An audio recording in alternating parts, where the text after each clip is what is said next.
you see a stream that was really short on the channel, just ignore it. It's your boy GZTV. I had to fucking restart my computer, as I have to literally every fucking time I make one of these videos. But we're here to talk about the NBA action from Tuesday. Why am I fucking lagging? It's gonna piss me the fuck off. Holy shit, bro. I'm about to look at my fucking thing. God damn it. Okay. So, we have two games to talk about. We have the Nuggets and the Nets and the Mavs and the Timberwolves. The other two games weren't really worth talking about, even though, shout out to the Warriors for getting it done, under the circumstances that they did. But let's get into the Nuggets and the Nets. I have about 20 minutes before I'm going to go to bed here. Okay. Nikola Jokic, man. He's the fucking MVP again. He's going to win it again this year. I'm telling you that right now. He had 29 points, 18 rebounds, and 16 assists. He leads the Nuggets past the Nets by 5 in overtime, obviously, as fucking always. Jokic just does it all. I don't know what the fuck my phone is doing right now. This is a live stream. This is completely off the fucking cuff, guys. Remember that. So, yeah. This is only the second player in NBA history to have 29 plus points, 18 plus rebounds, and 16 plus assists. It just gets better and better every year. I'm just going to ignore my computer if I'm lagging. I don't know what the fuck to do. The Wi-Fi is so dog shit here, it's not even funny. But, scoring, rebounding, passing, we know Jokic to do everything. Holy fuck, I don't know why I'm buffering. I really don't. But Denver Nuggets get the win, putting on a clinic, huge, monstrous triple-double for Mr. Jokic here.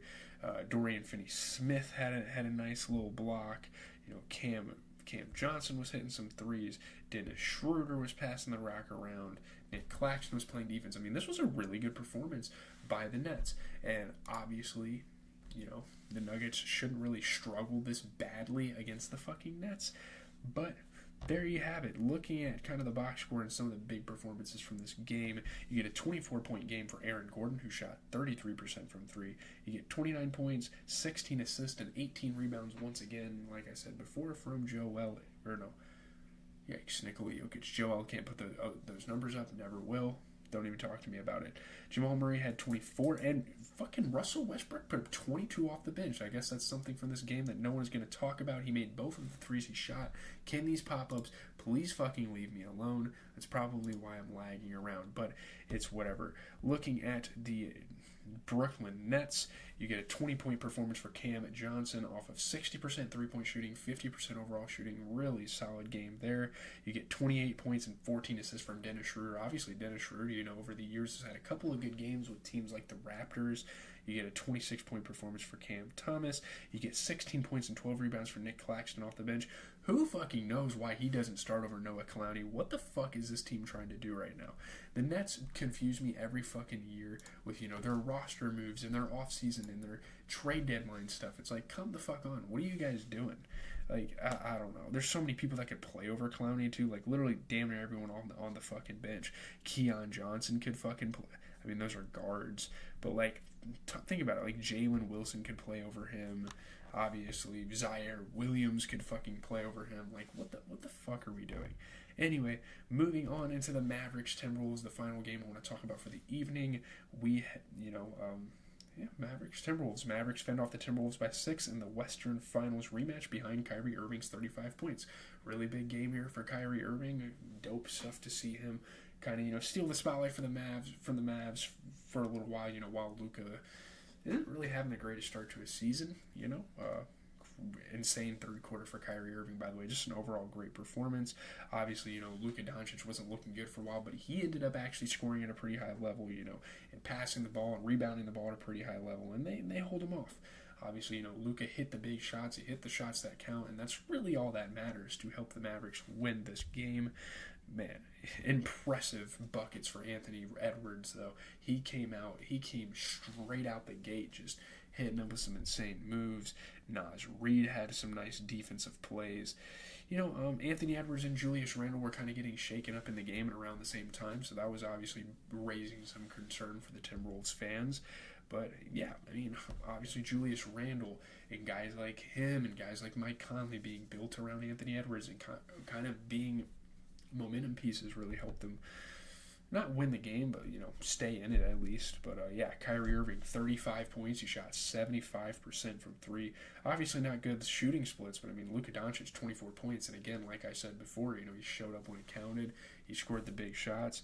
That's always great to see. Looking at the Timberwolves, 20 points for Julius Randle, made all three of the three-pointers he shot. 37 points for Anthony Edwards, he shot 60%.